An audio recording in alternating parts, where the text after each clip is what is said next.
Vacation Friday, everybody, on a wintry-looking day. Wintry mix for you. It's Wintry Mix Friday here.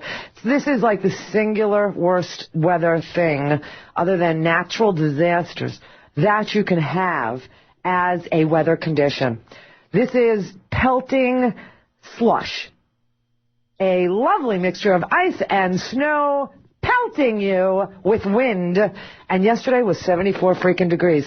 My only conclusion in watching C-SPAN and seeing Victoria Tensing rearing her ugly little head again, inserting herself into something she has no idea about, and using her credentials once again as a white-collar criminal defense attorney and as a Republican operative sent to the Washington, D.C. House of Representatives to assassinate again Valerie Plame, is that hell has frozen over.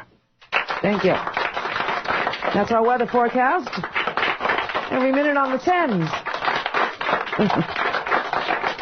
What a raving lunatic Victoria Tensing is. And for those of you who don't remember her, don't you remember her?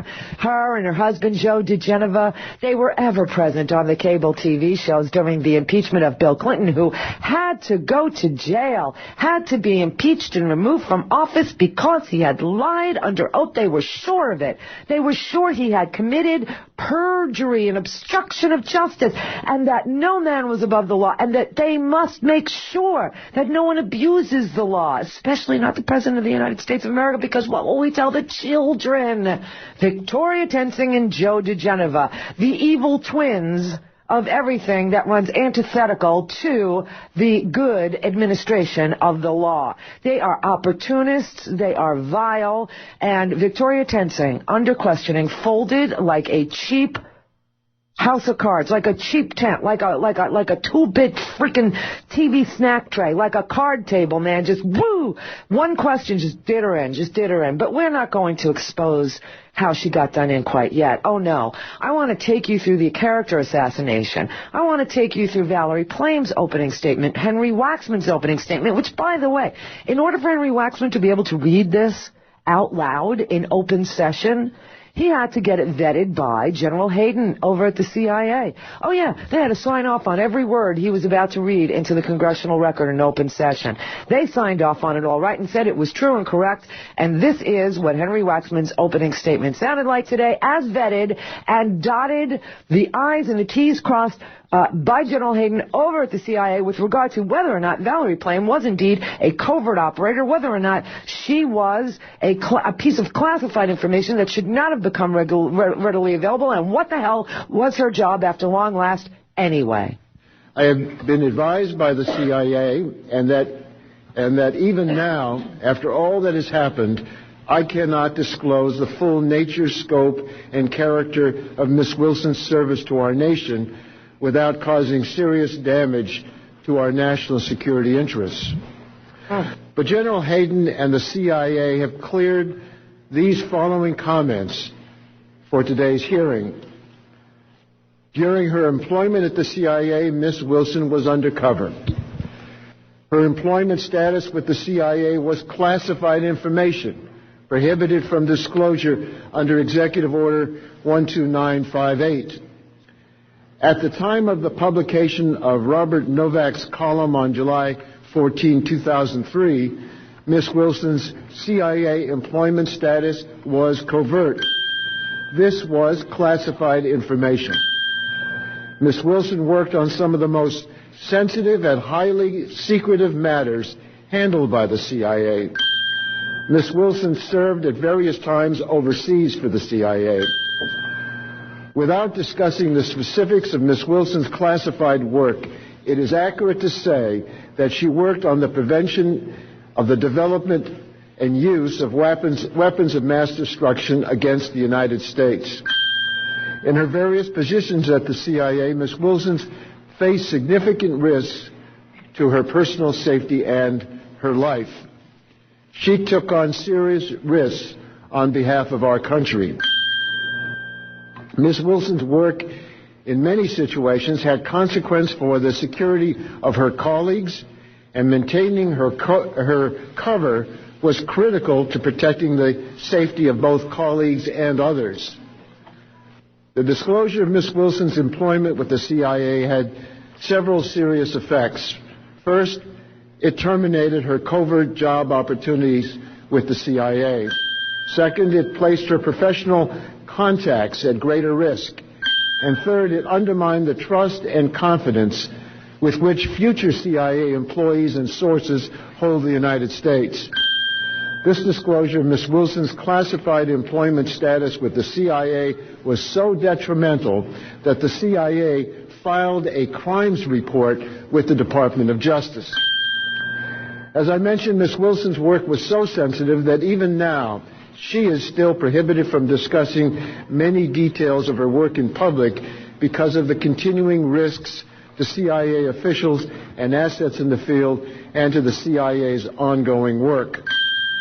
Some have suggested that Ms. Wilson did not have a sensitive position with the CIA or a position of unusual risk.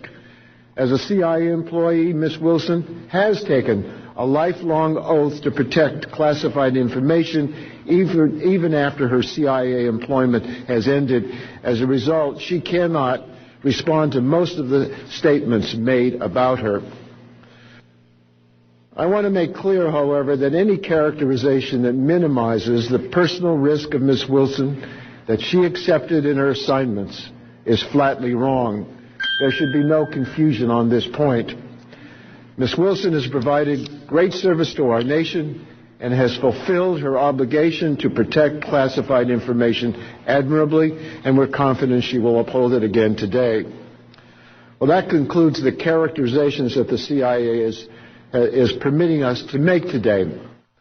Okay, what have we just learned? That the CIA has signed off on those facts that were just read by Henry Waxman, chairman of the House Oversight Committee. That Ms. Wilson was undercover, that she was classified, and her information was classified, that she was, on the date that Novak put her name in the newspaper, a covert CIA officer, an agent, a spy, that she worked on weapons of mass destruction and nuclear nonproliferation, that her identity was critical to the safety of herself and others,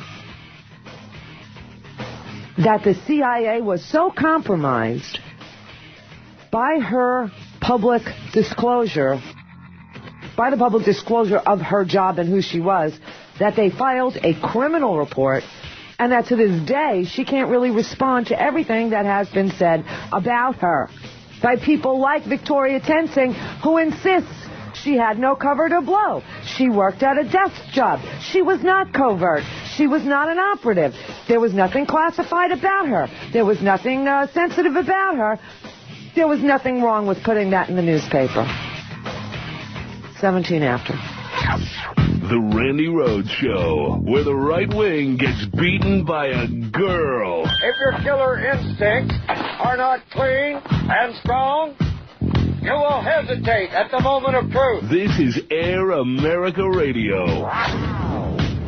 No sound but the sound of speech. Machine guns ready to go. Are you ready? Hey, are you ready for this? Are you hanging on the edge of your seat?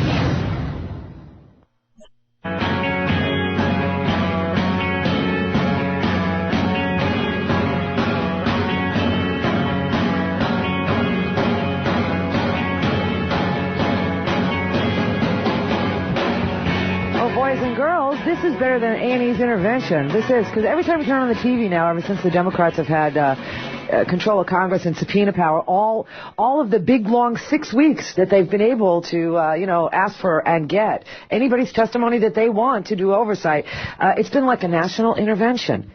You know, it's like everybody that has lied to us heretofore, they all need to go to rehab. Just admit that they're powerless over their disease of lying and go to rehab. But they're not done lying. They can't stop lying. They're repeat offenders. They just can't. It's like they know that it's going to make them sick. They know that it's going to hurt them. They know they're not going to have any friends. They know, and yet they still keep on doing it. It's just like the crack. It's just like the meth. It's just like the span. You know?